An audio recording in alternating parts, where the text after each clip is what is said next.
നബിദിനത്തിൻ്റെ ഘോഷയാത്രകൾ നടക്കുകയാണ്. ഉദാഹരണം പറഞ്ഞൊന്ന് മാത്രം. അപ്പോൾ ഒരു കൺഫ്യൂഷൻ, ഏത് കുറച്ച് ആൾക്കാരേക്ക് ഇറങ്ങണു, കുറച്ച് ആൾക്കാർ ഇറങ്ങാതെ നിൽക്കും, കുറച്ച് ആൾക്കാർ ഇതാണ് ഏറ്റവും വലിയ സുന്നത്ത് എന്ന് പറയുന്നു, ഇത് നരകത്തിലേക്ക് കൊണ്ടുപോകുന്ന ബിദ്അത്താന്ന് പറയുന്നു. ഒരു ചെറിയ ചോദ്യം, എന്താ ചെറിയ ചോദ്യം? ഉണ്ടോ? നബി സ്വല്ലല്ലാഹു സഹാബത്തും അങ്ങനെ ഒരു ദിനം ആചരിച്ചു? റസൂലുള്ളാഹി സ്വല്ലല്ലാഹു അലൈഹി വസല്ലമയുടെ അതേ പ്രായമുള്ള ആളുകൾ, അതേ ദിവസത്തിൽ ജനിച്ച ആളുകൾ ഒരു പക്ഷേ പ്രവാചകന്റെ വഫാത്തിന് ശേഷം ഉണ്ടായിരുന്നല്ലോ.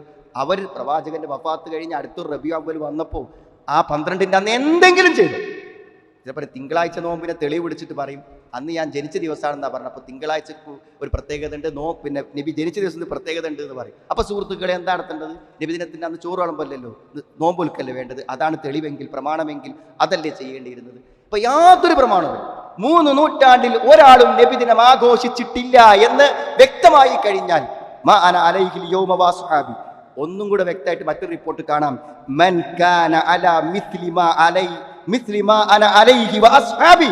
ഞാനും എൻ്റെ സഹാബത്തും ഏതുപോലെയായിരുന്നോ അതുപോലെ ആയവർ മാത്രമാണ്, ആ കക്ഷി മാത്രമാണ് സ്വർഗത്തിന്റെ കക്ഷി. എന്ത് സംശയ സുഹൃത്തുക്കളെ? ഇനിയിപ്പോൾ നമ്മൾ പോയി കിതാബ് നോക്കണോ, തർക്കിക്കണോ, സംവാദം വേണോ, എന്തിനാവശ്യമുണ്ടോ? ഒന്നും വേണ്ട. സഹാബത്തിന്റെ അന്നുണ്ടോ? ഒരു ചോദ്യം.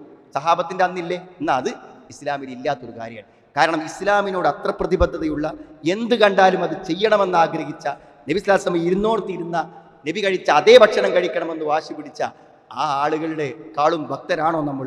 ആ ആളുകളെക്കാളും പ്രവാചകനോട് സ്നേഹമുള്ളവരാണോ നാം ആലോചിക്കേണ്ട കാര്യമാണ്. അങ്ങനെയാണെങ്കിൽ ഈ ഒരു ചോദ്യം കൊണ്ട് കണ്ടുപിടിക്കാൻ പറ്റാത്ത ഏതെങ്കിലും ഉണ്ടോ സുഹൃത്തുക്കളെ? നബി സ്വല്ലല്ലാഹു അലൈഹി വസല്ലം കാലത്ത് നേരെ കണ്ണുകൊണ്ട് കണ്ടതല്ലേ ഉഹുദിലും ബദറിലും ഒക്കെ മരിച്ചു വീഴുന്ന രക്തസാക്ഷികളെ? അവർ മരിച്ചു കിടക്കുന്ന ഖബറുകൾ അവർക്ക് അറിയില്ലേ? അവർ പോയോ? അവിടെ നിന്നിട്ട് അവർ തങ്ങളുടെ കാര്യങ്ങൾക്ക് വേണ്ടി ചോദിച്ചോ? അതൊന്ന് മനോഹരമായി സംവിധാനിച്ചോ? അതിൻ്റെ മേലൊരു മാർബിൾ കല്ല് എടുത്തു വെച്ചോ?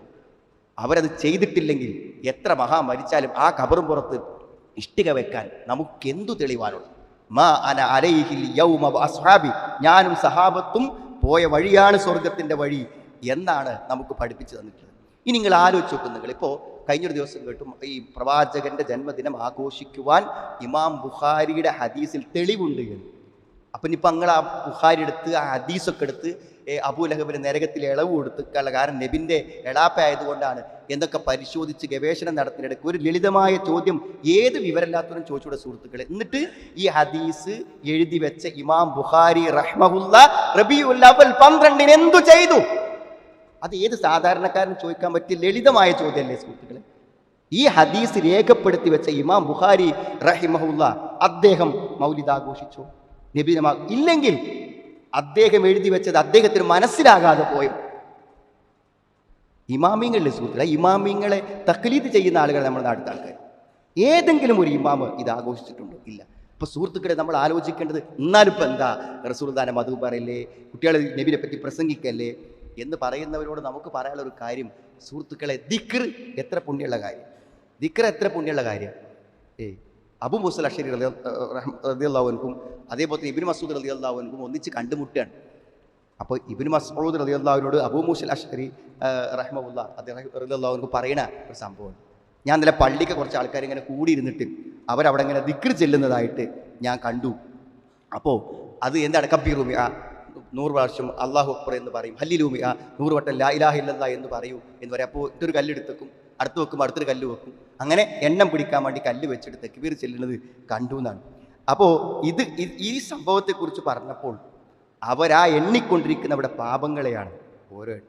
അപ്പം എന്താ സുഹൃത്തുക്കളെ, പള്ളിൻ്റെ ഉള്ളിലിരുന്ന് ലാ ഇലാഹ ഇല്ലല്ലാഹ് തെറ്റാ, അല്ലാഹു അക്ബർ അത് കൂടി ഇരുന്നിട്ട് ഒരു പുതിയ കർമ്മം ഉണ്ടാക്കിയപ്പോൾ നബി സല്ലല്ലാഹു അലൈഹി വസല്ലമയുടെ വഫാത്ത് കഴിഞ്ഞ് പ്രവാചകൻ ഉപയോഗിച്ച വസ്തുക്കൾ നശിക്കും മുമ്പ് പുതിയൊരു ബിദ്അത്ത് സമൂഹത്തിൽ ഉണ്ടാക്കുകയാണോ എന്ന് എത്ര വ്യക്തമായിട്ടാണ് പ്രവാചകന്റെ ഏറ്റവും ഉന്നതനായിട്ടുള്ള ഒരു മഹാനായ സ്വഹാബി ചോദിക്കുന്നത്. അപ്പോൾ സുഹൃത്തുക്കളെ, അതുപോലും പറ്റൂലെങ്കിൽ പിന്നെ സ്വാഭാവികമായി നമുക്ക് ചിന്തിക്കാവുന്ന കാര്യമുണ്ട്. അപ്പോൾ നബി സ്വല്ലല്ലാഹു അലൈഹി വസല്ലമയുടെ കാലശേഷം സഹാബത്തിൻ്റെ കാലശേഷം നല്ലതെന്ന് വിചാരിച്ചുകൊണ്ട് ഉണ്ടാക്കുന്ന കാര്യങ്ങളെക്കുറിച്ച് നമ്മൾ മനസ്സിലാക്കേണ്ടത്, അള്ളാഹു നല്ലതാണെങ്കിൽ നബിയും സഹാബത്തും ചെയ്തിട്ടുണ്ടായിരിക്കും, അവർ ചെയ്യാത്തതൊന്നും നല്ലതല്ല, അന്നില്ലാത്തതൊന്നും ദീനല്ല, അന്നുള്ളത് മാത്രമേ ദീനുള്ളൂ എന്നതാണ്. അപ്പോൾ പറയാണ്, ഇന്നിപ്പോൾ ഇത് വേണ്ടെന്ന് പറയുന്ന ആളുകളോട് പറയും, നിങ്ങൾ പൂർവികന്മാരെ അംഗീകരിക്കാത്ത ആൾക്കാരാണ്.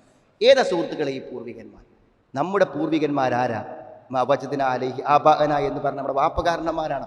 അതല്ല നമ്മുടെ പൂർവികന്മാർ. നമ്മളെ വാപ്പ ചെയ്തതും വല്യപ്പ ചെയ്തതും വല്യപ്പാൻ്റെ വല്യപ്പ ചെയ്തതും ഒരു 100 തലമുറ അപ്പുറമുള്ള വാപ്പാർ ചെയ്തതും ഒന്നുമല്ല നമ്മൾ. നമ്മൾ 1400 വർഷങ്ങൾക്കപ്പുറമുള്ള നമ്മുടെ വാപ്പമാരും വല്യപ്പമാരും ചെയ്ത ഇസ്ലാമിൻ്റെ മാതൃകളായ സ്വഹാബത്ത് ചെയ്തോന്ന്.